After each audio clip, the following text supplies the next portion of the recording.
안녕하세요. 1월 27일 토요일 7시 반 아침이 지금 밝아오고 있습니다. 제 어머님은 지금 주무시고 계세요.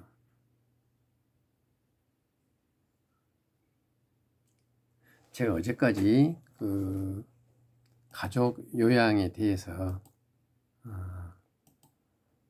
제 경험담을 마무리하는 그런 그런 내용으로 제가 많이 한 3일간에 걸쳐서 이야기를 했죠. 신체적인 요소, 환경적인 요소, 심리적인 요소, 경제적인 요소, 그 다음에 마지막으로 생활적인 요소에 가정요양 하시는 분들은 위험인자가 있으니까 그 위험인자를 감안해서 가정요양을 하시면 좋겠다, 그런 내용으로 제 경험담을 말씀드렸는데요. 간단히 좀 다시 한번 훑어보자면, 신체적인 불안 요소에는 욕창과 사례와 추락과 변비설사가 있다. 그 다음에 환경적인 요소, 불안 요소는 환기, 그 다음에 일광욕, 그 다음에 이동 경로, 이런 부분이 있고, 심리적인 요소에는 요양이든 부모님이든 몸 상태와 심리 상태에 대해서 정확히 진단이 내려져야 한다. 그 다음에 특히 요양하시는 자제분들은 중후심과 그리움에서 탈피해야 된다. 세부적인 것은 관련 동영상을 한번 봐보세요. 그리고 부모님을 효도 이전에 부모님을 경외하고 존경하고 부모님을 망가뜨린 것이 내 자신이라는 불효자라는 그런 뼈아픈 인식에서 출발해야만이 지속 가능한 에너지가 나온다, 이렇게 제가 말씀을 드렸던 것 같고요. 일비일이 있지 말고 순간의 감정에 좌지우지하지 말고 꾸준하게 오만리를 해야 된다. 그러기 위해서는 자기 주변에 척을 둬서는 안 된다, 이렇게 말했고요. 경제적인 부분으로서는 가족 요양 제도 급여 있잖아요. 30분짜리하고 90분짜리 것을 활용했으면 좋겠다. 그리고 정부에서 주는 그 임대료 지원 시스템이 있어요. 그래서 월세에 좀 부담을 느끼신 분들은 당장 면사무소나 동사무소 가셔서 한번 차상위 해당하지 않냐고 한번 물어봐 보세요. 그러면 월세 지원이 나오고 있고요. 그 다음에 더 나아가서 소득이 없으신 우리 자제분들이나 부모님에게 저소득층 지원 소득 그런 프로그램이 있으니까 그것도 한번 활용해 보시라, 이렇게 제가 말씀드렸던 것 같습니다. 그 다음에 이제 마지막으로 생활적인 불안 요소를 없애기 위해서 우리 스스로가, 자녀분들이 육체적인 건강을 반드시 확보해야 된다. 운동을 많이 해야 된다. 그 다음에 부모님을 24시간 요양하기 위해서는 우리 스스로가 사고가 단순해져야만이 집중할 수 있다, 이렇게 말씀드렸습니다.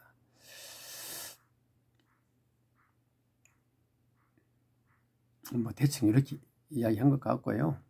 오늘은 제가 이것을 이야기한다는 것이 아니라 저는 이제 앞으로 특별한 경우 아니고서는 가정 요양에 관한 이야기는 조금 이제 자제하고요. 이상 제가 제 경험으로 인해서 가정 요양 하시는 분들한테 더 이상 말해 드릴 것이 없어요. 하나를 압축하자면 묵묵히 부모님을 향한 열정으로 부모님을 바라보면서 부모님에 집중하면서 오보 말리 소가 뚜벅뚜벅 걸어가듯이 꾸준하게 걸어가는 그런 마음가짐이 중요하고 종교 활동을 했으면 좋겠어요. 최선을 다하고 모든 것은 절대자에게 맡기는 그런 자세가 필요할 수밖에 없어요. 이 가정요양이라는 것은. 자, 여기서 마무리하고요. 오늘 제가 말하고자 하는 것은 제가 여기 이제 생업을 포기하고 좀 가정요양하고 있는데요. 제가 이 가정요양 하기 전에 제가 가졌던 직업이 부동산, 제가 이제 중개사였죠. 그래가지고 부동산 하고 있는데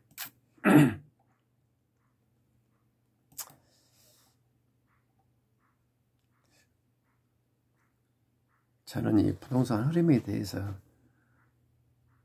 좀 넋두리를 많이 깠어요.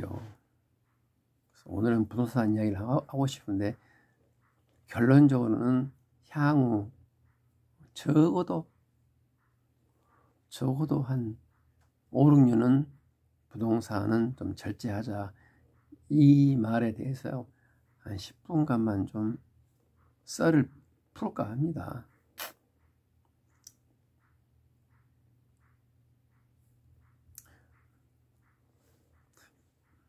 제가 부동산을 한 12년 좀 넘게 했는데요.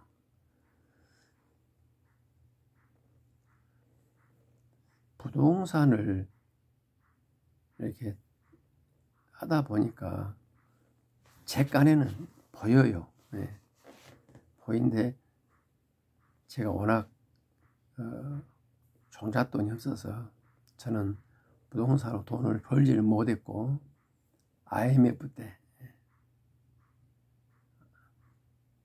크게 한 장 까먹었습니다. 그 이후로 제가 종잣돈을 챙기지 못해서 이렇게 필드에서만 고생하다가 지금 가정 요양하고 있는데요. 제가 IMF 때 부동산으로, 그때 제가 40대였거든요. 부동산으로 엄청난 돈을 말아먹고 필드에서 허덕이면서 느낀 것이 뭐냐면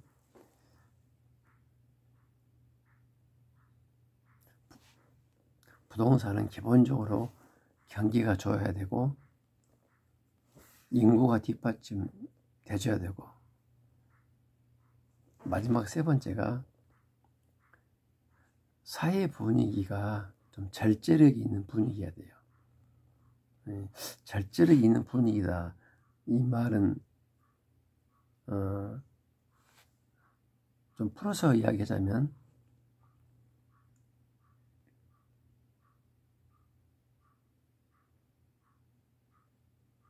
절제적인 표현을 제가 조금 애매하게 좀 난해하게 사용했는데요. 쉽게 말하자면은 함부로 투자를 하는 사회가 돼서는 안 됩니다.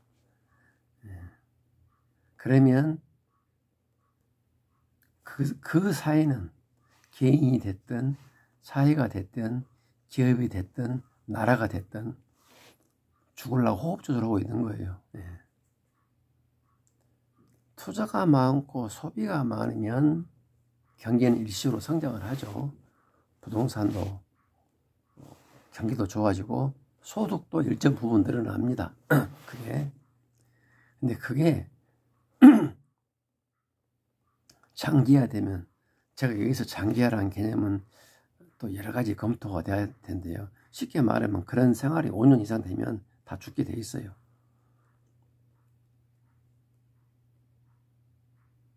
근데 우리가 IMF 때는 그 10년 넘게 그런 현상이 벌어졌죠.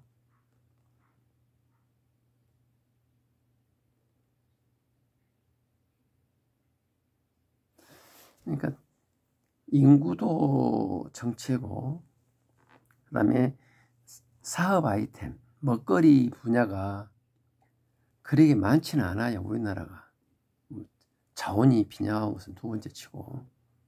그런데 또 투자나 소비가 겁없이 이루어지고 있는 것이 지금 상황입니다. 여기에서 이제 국가 부채나 개인 부채, 기업 부채가 또 논란이 되겠지만, 제가 가지고 있는 이 세 가지 기준에 의해서 우리나라는 힘들다.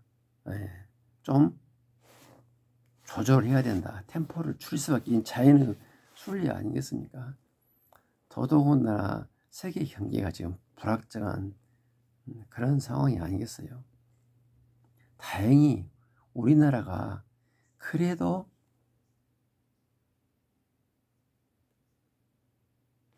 지금 현재 한류로 인한 일정 부분의 아이템들은 먹거리로 해서 우리나라 살려주고 있고요. 그 다음에 뭐니 해도 반도체나 2차 전지 이런 부분에서 약간 세계에서 강세를 보이고 있고, 또 자동차 부분이나 선박 부분에서 그나마 돌아갔기 때문에 지금 버티고 있는 거 아닙니까? 이런 것도 한순간이에요. 왜? 사람이, 기업이, 국가가 절제력이 없으면 이런 것도 한순간입니다. 지금 저는 이렇게 생각해요. 저는 지금 정보가 없거든요. 근데 이렇게 봐요. 방금 내가 말했던 부분, 한류는 빼고, 한류는 아직까지 에너지가 있다고 보거든요. 반도체나 자동차나 선박은 그 관성에 의해서 지금 굴러가고 있는 것 같아요. 조금 좀 낮은 부분이, 좀 괜찮다 하는 부분은 자동차 부분은 좀 더 좋게 보는데요. 선박이나 반도체는 지금 관성에 의해서 흘러가고 있고, 몇 년 이내는 그 관성이 멈추지 않나, 마찰에 의해서 그렇게 생각을 하고 있습니다. 제가 이렇게 하늘을 보면서 생각한 거예요. 근거는 없습니다. 그러나 틀리지 않을 거예요.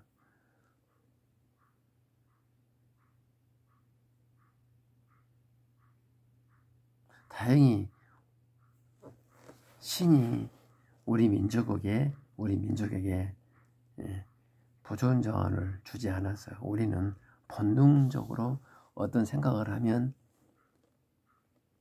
국내 소비만 염려한 것이 아니라 세계를 향해서 무엇을 아이템을 내지 않습니까?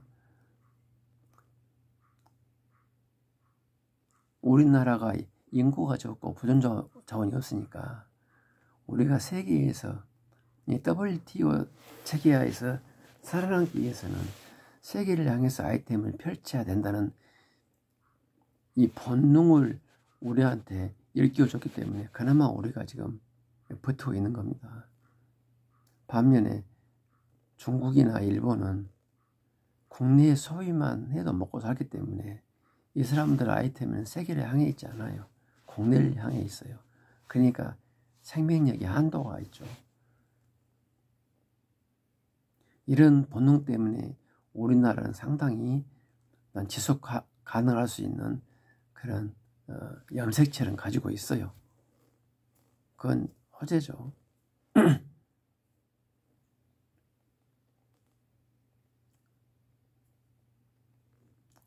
다시 이야기를 부동산 분야로 끌고 가서 보면은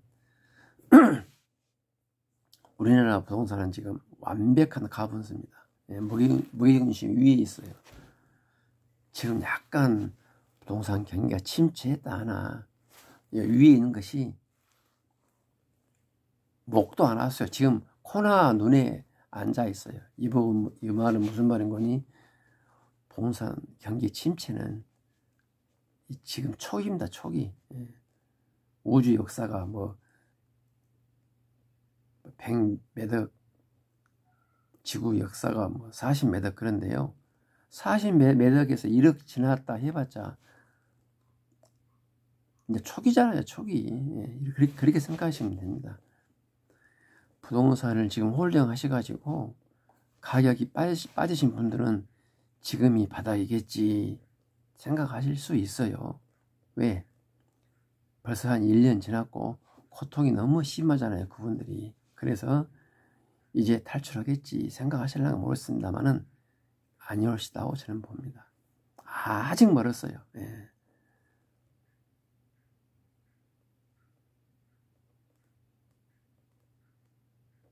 그럼 아직 멀었다는 근거가 뭘까요? 왜 제가 이런 말 할까요? 그냥 사람들은 그냥 그렇게 이렇게 이야기합니다. 부동산 전문했다는 박사고 뭐 연구소 소장이고 다 그런 식으로 이야기해요. 부동산 사이클이 있다. 10년이더라. 이렇게 이야기를 합니다. 대체로 10년이더라.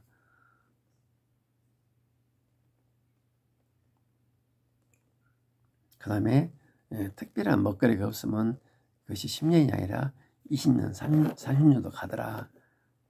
이렇게 이야기를 하면서 뭐 일본 예를 들고 막 이렇게 합니다만은 그건 이제 애매모호한 판단이고요. 저는 정확히 제가 제 넋두리를 표시할게요.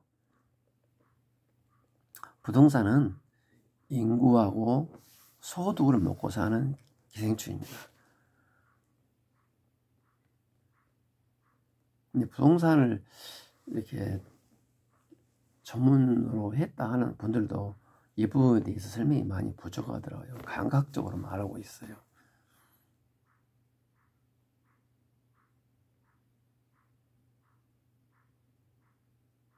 아니, 인구가 늘어야 수요가 있을 거 아닙니까? 그건 기본이에요.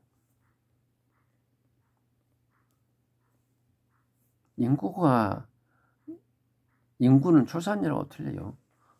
출산율이 떨어져도 이민 정책을 잘하면은 부동산은 침체하지 않습니다. 영국이나 미국 같은 경우에는 이민을 많이 받아들이고 있지 않습니까? 미국은 엄청나죠.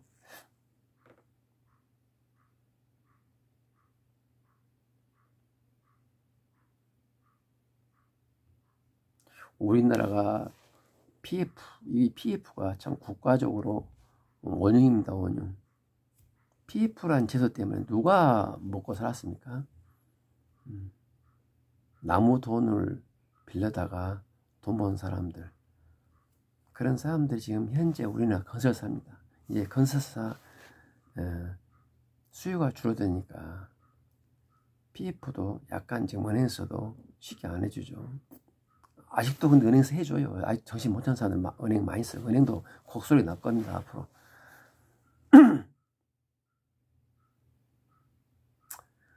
이 PF가 잘 안 돌아가니까 결국은 유동성에 문제가 생겨서 지금 건설사들이 제가 보기에는 심각해요. 제가 보기에는. 근데 그간에 그 건설사들이 유동성 문제로 많이 망했잖아요. 근데 그때의 흐름하고 지금하고는 차원이 틀려요. 지금은 심각한 단계입니다. 지금이라도 정신 차려서 이 건설사들이 구조조정해야 되는데요. 물론 우리는 IMF를 한번 겪었기 때문에 내성이 생겼어요. 위기에 대한 내성. 그래가지고 지금뿐만이 아니라 이전에도 우리나라 모든 기업, 특히 건설사들은 위기관리를 했을 거예요. 그런데 지금은 IMF보다 더 심각해요. 제가 보기에는. 그래서 위기관리를 했다 하더라도 그 쓰나미에서 벗어나기가 어려울 것 같아요. 또 한번 PF 맛을 본 건설사들은 그 맛에서 벗어나기 힘듭니다. 지금이라도 털털 털어버리고 PF 제도를 이용하지 말고 선분양하지 말고 후분양하고 자기 돈으로 건설 경기를 하신 분들은 그나마 조금 미래가 있어 보이는데 PF로 사업해가지고 서민들 돈을 끌어모아서 분양해가지고 돈 번다는 이런 사고, 그 유혹을 벗어날 수가 없어요. 은행도 마찬가지예요.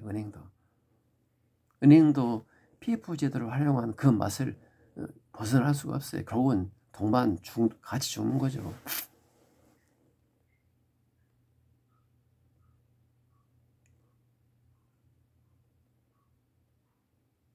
우리나라가 인구가 좀 줄어들고 있는데 누구는 그래요. 또 혹자는 저 북유럽의 아일랜드라는 곳이 저출산에도 국가가 성장을 했다, 성장률이 높았다, 이런 이야기를 해요. 그래서 아일랜드 사례를 본받자 일시적으로는 성장하겠죠. 일시적으로는 아일랜드가 어떻게 했는가 모르겠습니다만은, 그러나 장기적으로 부동산은 인구가 정체되거나 줄어들면 오를 수가 없어요. 그건 불변의 진리입니다. 그래서 근데 부동산을 활성화시키기 위해서는 인구가 늘어야 되고 산업이 발달해야 되고 소득이 늘어야 되고, 세 번째는 그런 와중에 국가나 개인이나 기업이 경거망동해서는 안 돼요. 남의 돈으로 사업해서는 안 되고 자기 돈으로 사업해야 되고, 투자는 보수적으로 해야 되고, 물론 한순간은 100% 뭔가 수익이 난다 그러면 공격 경영을 해야 되는데, 그마저도 70% 이상은 투자해서는 안 되고, 이렇게 돌아가야만이 그 나라, 그 기업의, 그 개인의 모의중심이 허리 밑에 있다는 거죠. 그래야 태풍이 불어도 버팁니다. 근데 지금은 가분수 정도가 아니라 초가분수예요. 지금은.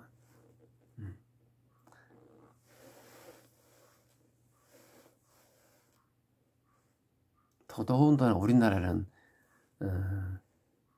미국과 일본과 소련과 중국 그 와중에서 정말 힘들게 살아가고 있지 않습니까?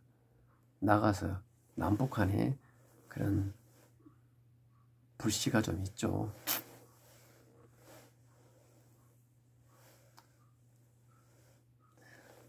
역대 정권마다 인구에 대해서, 혼인율에 대해서, 출산율에 대해서 수십조 돈을 꼬라 부었지만은 아직도 우리나라는 세계 최하위의 출산율을 기록하고 있습니다.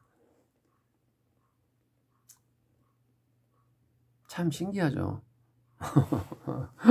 멜더스가 이런 걸 상상이나 했겠습니까? 그러나 이게 눈앞에 벌어지고 있는 상황이에요. 참 신기합니다.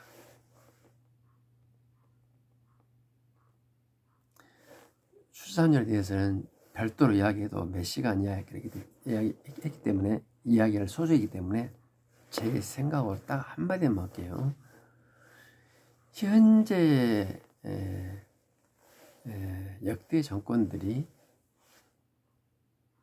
출산율 대책을 내는 거 보면 결국은 돈 문제더라고요. 젊은 세대들이 돈이 없어서, 혹은 뭐 조금 더 고상하게 표현하자면 젊은 사람들이 희망이 없어서, 더 고상하게 이야기하자면 자식을 낳아서 결혼을 해봤자 그 자식들에게 지금처럼 힘든 세상을 보여주기 싫어서 결혼을 안 한다, 이렇게 표현을 하거든요. 그렇게 해가지고 막 각종 예의를 하면 얼마를 준다, 결혼을 하면 아파트를 어떻게 해준다, 각가지 혜택을 줍니다. 그런데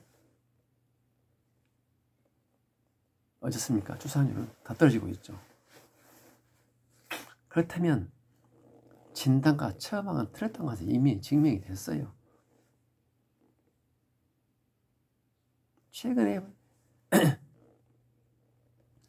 윤석열 정부가 내는 것 보면 또 그 나무에 그 밥이에요. 그러면 정말로 더 희망이 없고 더 살기 힘들었고 예, 더 불편하고 더 더럽고 더 추웠던 50년대, 60년대, 70년대 초반 우리나라 출산율 어땠습니까? 폭발적이었잖아요.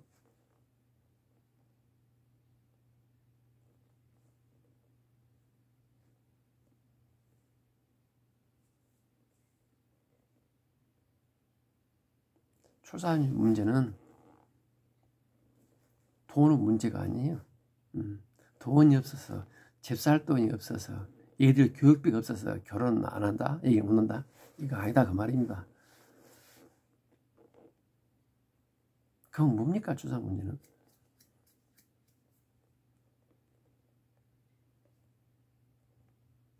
우리 마음의 문제죠. 마음의 문제.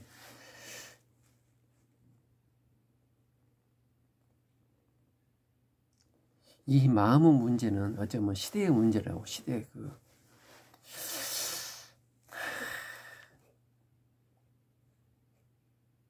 나라가 망하려면 요상하게 시대가 흘러가요. 예. 지금 심각한 문제, 이 출산의 문제는 뭐 각 분야에서 너무 심각한 문제를 얘기하고 있는데, 부동산 이야기를 하자 보면 출산율 문제를 이야기를 안 할 수가 없고,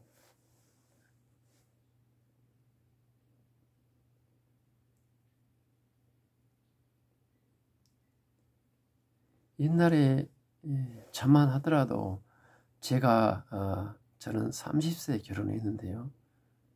우리나라 대표적 공기업에 제가 중견 간부였어요. 급여도 굉장히 높았어요. 근무 여건도 좋았고, 좀 건방지게 표현하자면 제 명함 내밀면 저한테 씹 올 수 있는 여자들이 많을 정도였습니다. 예. 그리고 또 그때 제 마누라도 우리나라 대표 공기업에 다니고 있었어요. 근데 저는 그때 결혼할 때 단칸방, 상하방이라 그러죠. 단칸방 상하방에서 첫 살림을 시작했습니다. 네.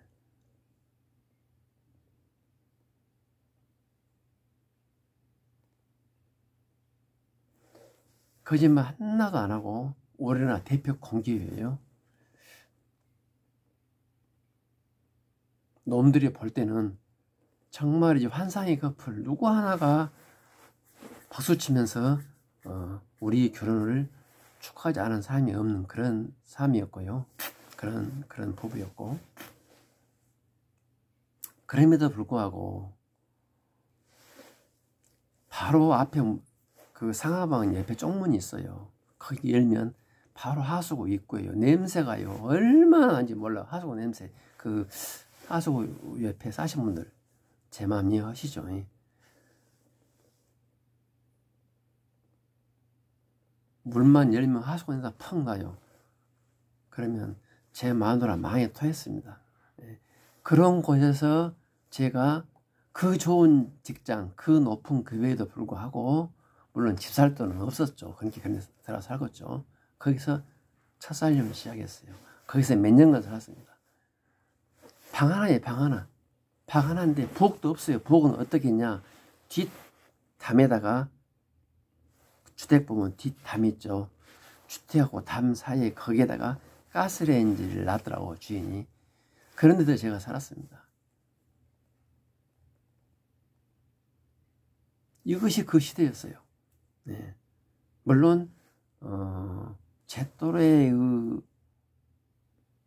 우리 친구들 보면 저보다도 소득이 낮고 저보다도 직위가 낮고 이름에도 불구하고 아파트 월세 들어간 애들도 있었어요. 그 당시에.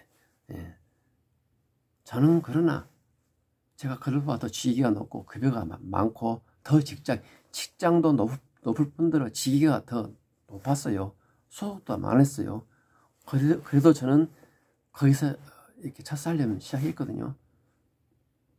그 당시에는 저 같은 사람이 많았어요. 제가 89년대 결혼했거든요. 저 이전에는 많았죠.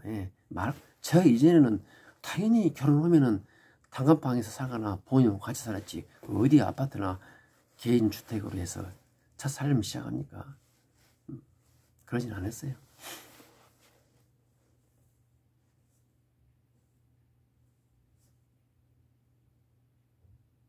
저는 이러한 시대 풍조가 다시 와야만이 혼인율과 출산율이 늘어난다고 하는 사람입니다. 네.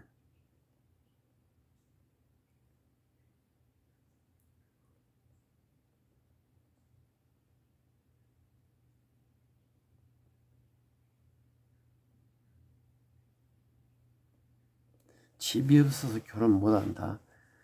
교육이 없어서 결혼 못한다. 언제부터 우리가 얘들 학원 보냈습니까? 저는 우리 애들 저는 안 보내려고 그랬어요. 우리 마누라 학원 안 보내려고 그랬는데 마누라가 하도 그런 교육적인 부분에 성찰에 부족해서 학원을 보냈지.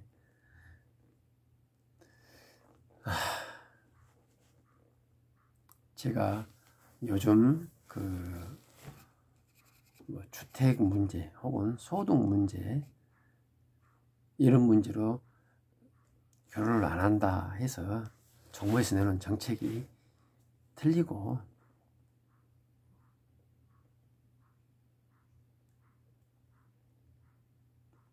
혼인율과 출산율을 높이기 위해서는 다른 시각에서 접근해야 된다는 것을 극단적으로 표현하기 위해서 제 결혼 과정을 말했고요. 제 결혼 이전 세대, 다시 말해서 70년대나 60년대 결혼한 사람들은 당연히 결혼을 하면은 단칸방에서 시작을 했죠. 어디 집에서 독채해서 삽니까? 이런 마인드가 다시 회복되지 않는 출산과 결혼은 늘어날 수가 없어요. 저는 그렇게 봅니다. 그러면 이런 마인드는 뭐냐? 설명은 복잡한데요. 우리나라의 간통죄가 폐지되고 호주제가 폐지되고 그 다음에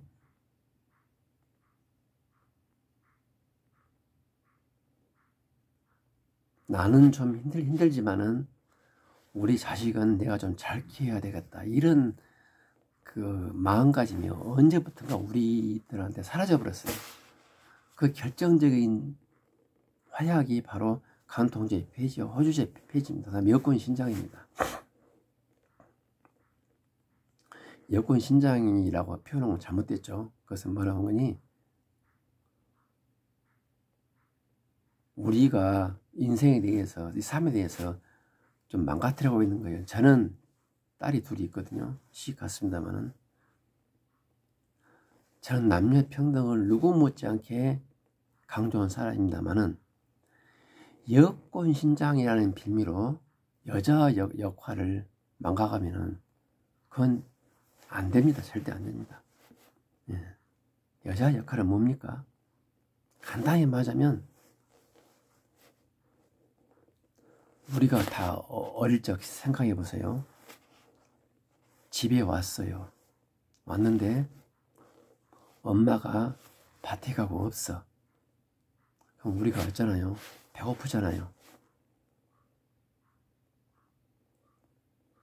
조금 그 당시에도 우리 어릴 때도 생각 있는 엄마들은 우리 새끼가 집에 와서 배고프겠다 하면은 고구마, 감자 삶아 놓는다거나 혹은 그 개떡 있잖아요. 개떡 보리쌀 찌고 나면 나온 부스러기로 개떡을 쪄서 딱 말의 위에다 걸어놔요. 그럼 그것을 먹어요. 먹고 이제 엄마를 하나 기다리죠.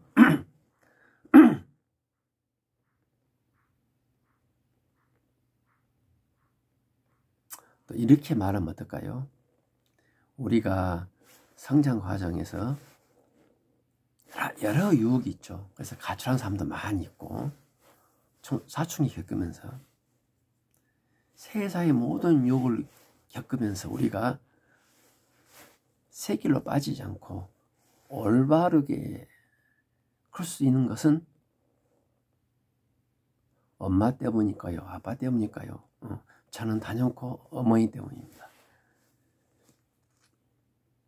제가 세상에 성장하면서 오늘 이 순간까지 제가 어머니를 지금 가족요양하고 있습니다만은 어머니는 나의 기준이고 저의 촛불이었어요. 왜? 어머니는 저를 위해서 생명을 담보로 희생했기 때문에. 이것을 제가 하고자 하는 말입니다. 여자가 가정에서요, 희생하지 않으면 자녀 교육이 되지 않습니다. 학원 보내고 될 일이 아니에요. 저는 좀 과하게 표현하자면 신이 여자에게 그런 권리와 의무를 줬어요. 물론 아빠도 가족을 위해서 봉사하고 희생해야 되지만은 그래도 우리들은 막 태어나서 엄마 품에서 온 게잖아요.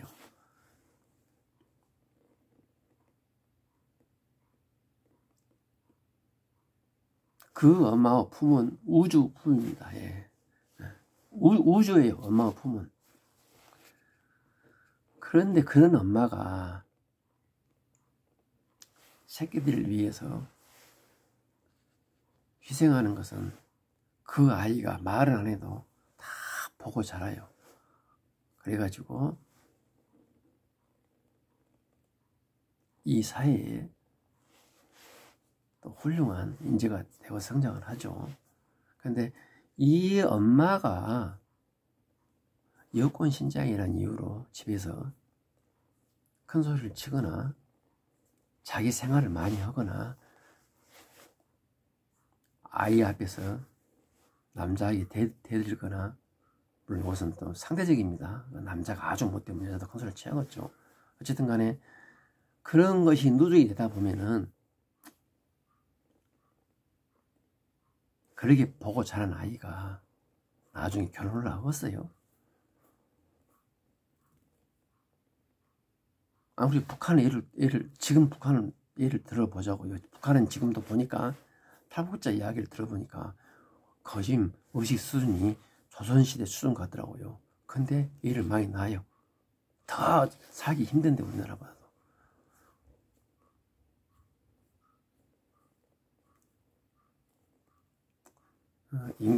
인구 문제는 여기서 그치고요.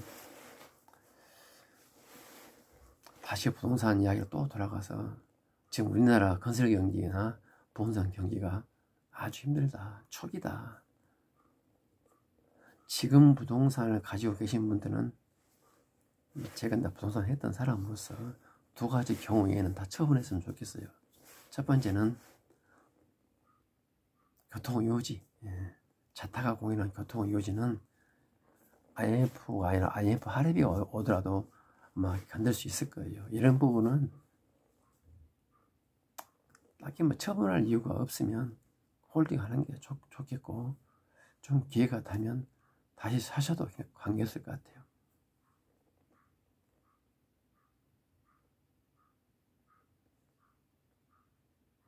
여기서 교통요지라 그러면 아무래도 지하철 역세권을 말하겠죠.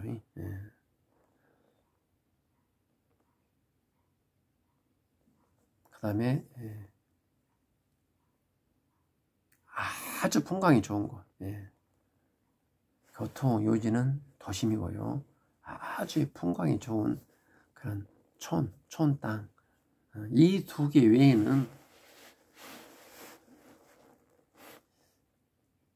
특별한 사유가 없는 한 지금 팔아야 할 초기다. 지금 많이 빠졌죠. 아파트 3, 40억 하는 거에 지금 20억 한가요? 잘 모르겠어요. 저는 아주 아파트를 최고 불량 아파트로, 불량 부동산 군으로 분류를 했기 때문에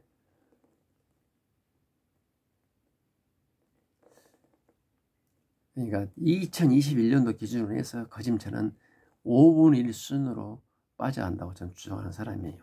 5분의 1 수준. 그러면 10억이면 2억인가요? 그렇게 보시면 저는 그렇게 봅니다. 현재 부동산을 가지고 계신 분들한테는 대단히 죄송하고 악담이겠습니다만은 그 근거가 뭔거니 우리나라 젊은 세대가 10년 정도 벌어서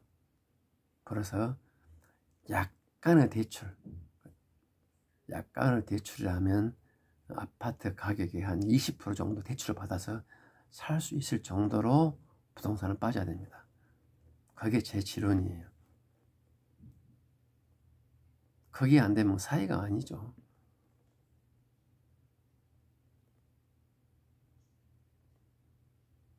그럼 여기서 10년 정도 벌어서 약간 대출을 받아서 부동산을 살 수 있는 그런 아파트 가격이라고 말씀드렸는데, 그럼 어떤 소득을 기준으로 하느냐? 저는 우리나라 공무원 급여 정도로 봐요. 그게 아마 무난할 거예요.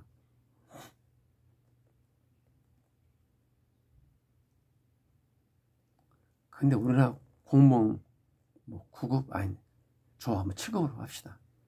7급 공무원들 10년 벌어서 대출 받아서 20% 정도만 대출 받아서 아파트 살 수 있는 가격이 어느 정도냐 계산해 보면 대충 현 시가의 5분의 1 혹은 6분의 1, 7분의 1로 빠져야 그게 가능할 겁니다.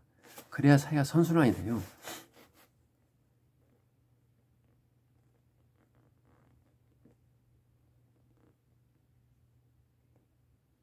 아파트 가격이 그 당의 국민 소득하고 서로 연동이 돼야 되는 것이지, 부익부 빈익빈 되면서 상위 몇 프로가 부동산을 소유한다면 그 사회는 언젠가 무너지겠죠.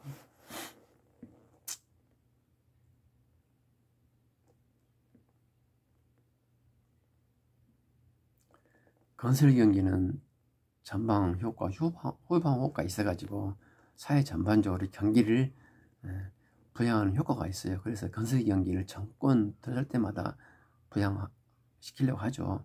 그러나 그것이 장기적으로는 소득과 출산율이 같이 따라주지 않는 부동산 경기 부양은 골병입니다. 골병. 속으로 안고 있는 거예요. 결국은 죽죠. 그게 바로 이명박 박근혜 시대의 부동산 경제 부양책 아니겠습니까? 빚으로 살아겠잖아요. 지금 이명박 정권도 유튜브 보면은 무슨 저금리로 해서 전환하세요. 마을은 좋죠. 서민들을 높은 이자로부터 해방시켜준다고 유튜브 보면 엄청나게 광고 때리고 있어요. 국민 세금으로. 그게 뭡니까? 국민들 빚을 안 쓰게 해주는 정책을 해야지 빚을 약간 저금리로 갈아타라고? 결국은 빚을 더 장기적으로 이어가라 이 말 아니겠습니까?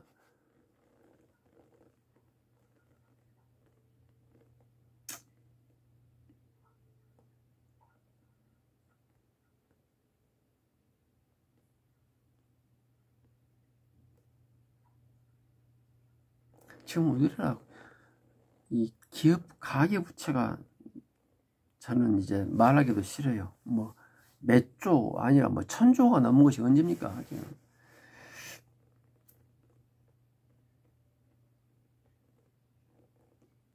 심지어는 소비를 활성화해야 된다고. 부채가 1000조가 넘어갔는데 소비를 활성화시켜요. 그것이 정신이 있는 말입니까? 소비를 활성화시키면 일부 공장은 돌아가겠죠. 소비가 경제의 물꼬를 트인다. 거기에는 100% 공감을 합니다만은 그 상황 봐서 이야기해야죠. 지금은 저축을 늘릴 때고 소비를 줄일 때입니다. 그러면서 에너지를 비축할 때예요. 자기 소득이 예컨대 월 500만 원이다. 그런데 수억 원 되는 아파트 산다는 것이 말이 됩니까? 그게? 자기 자산 포트폴리오도 맞지도 않아요.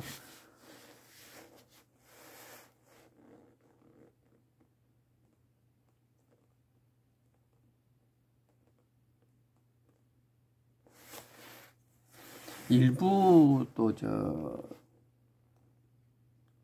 부동산이나 경제 전문학자들은 소비를 늘려라, 부동산 경기를 부양해라, 그러면서 국가 부채는 좀 늘어나도 관계없다, 이렇게 말하는 분이 있어요. 예. 개인 부채나 기업 부채는 통제하고 국가 부채는 늘어도 관계없다, 한국은행 돈 찍으라, 이 말입니다. 학자들이래요, 학자들이. 그것도 답답합니다, 그게. 돈을 안 받으면 어떻게 됩니까, 사회에다가.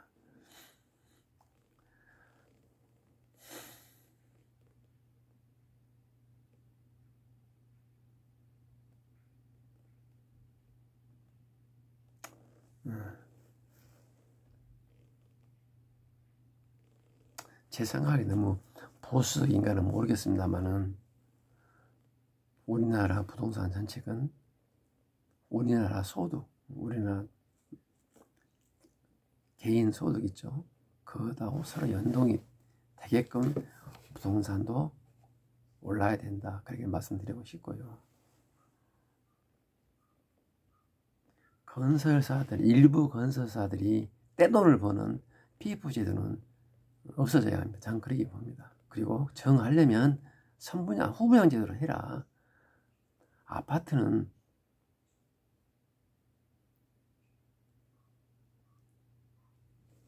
매매로 해야 돼요, 매매로.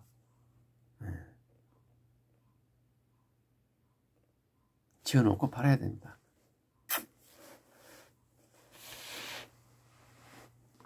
근데 짓기도 전에 팔아요, 그것이.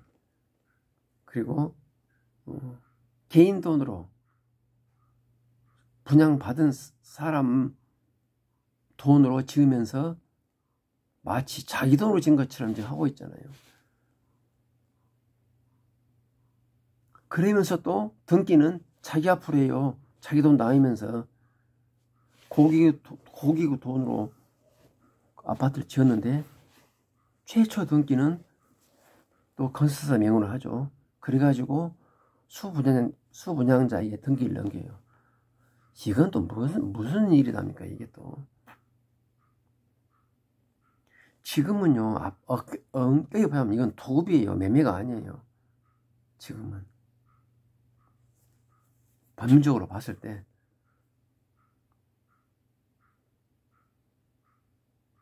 도급에 해가지고 납품한 거잖아요. 땅만 자기가 샀지 커진다 고객 돈으로 건설을 하잖아요, 아파트는.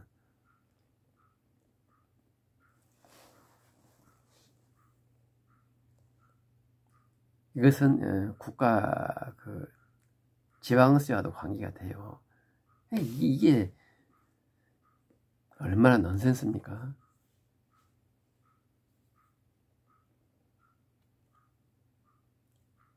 지금 지방세 때문에 아마 윤석열 정권 하에 각 지자체는 좀 곡소리 좀 날 겁니다. 국세도 마찬가지예요. 지금 엄청나게 국세를 부자들을 위주로 좀 탕감해주고 있지 않습니까? 해답이 없어요. 이것까지 이야기 나오면 해답이 없어요.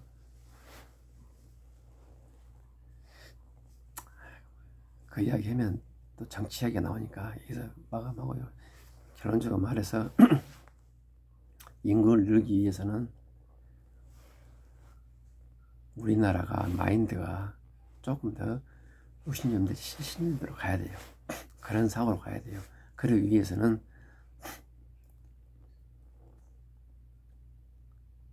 나중에 제가 별도로 설명회로도 봐도 제 넋두리를 할 시간이 있으려고 모르겠습니다만은 집안에서 엄마들이 조금 고생해야 됩니다. 예, 어쩔 수 없어요. 그것은.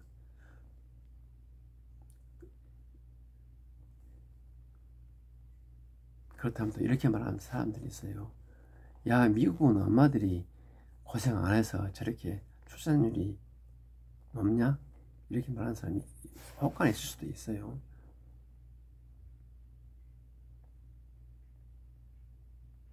미국도요, 고생 많이 합니다. 예, 아줌마들 고생 많이 해요. 그리고 집에서 교육이 아주 헌신적입니다. 물론 남편들이 많이 이렇게 여성을 존중해 주죠.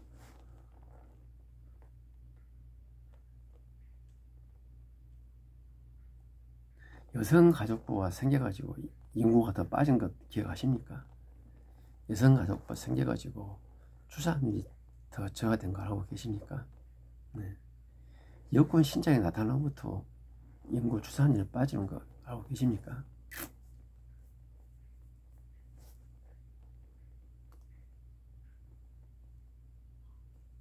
저는 한 5년 전인가 이 뉴스를 듣고 충격을 받았네요.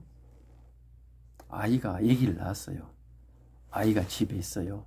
근데 이 신혼부부 커플이 PC방에서 2박 3일 PC방에서 놀다가 아이가 죽었다는 그런 뉴스가, 죽었다던가 아니면은 죽었다는 걸 나와요. 그 뉴스. 그걸 보다 충격을 받았습니다. 이게 요즘 세대예요. 네.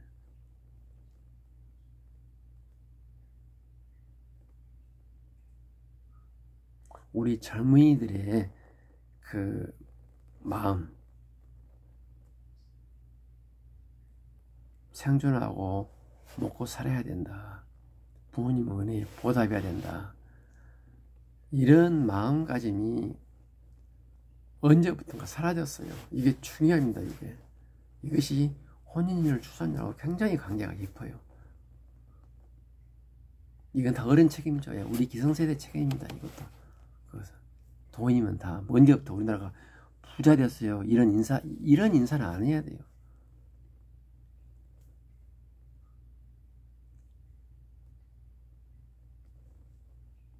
정당한 돈이 아니면 똥보다 더 더럽게 여기는 그런 우리 그 마음가짐이 재변에 확대가 될 때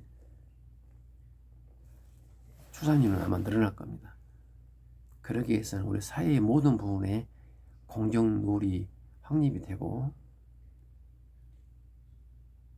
내용과 절차 면에서 정의로운 사회가 되고 새치기 하는 사람한테는 과감한 메스를 가해야 되고 부정과 비리, 청탁이 있거나 혹은 사기와 날조로 인한 여러 가지 문수는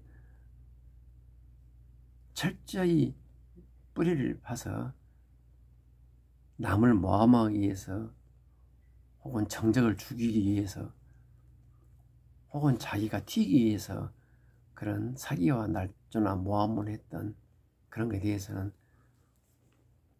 과감히 사회적인 불이익을 줬을 때 우리나라의 출산율은 아마 늘어날 겁니다.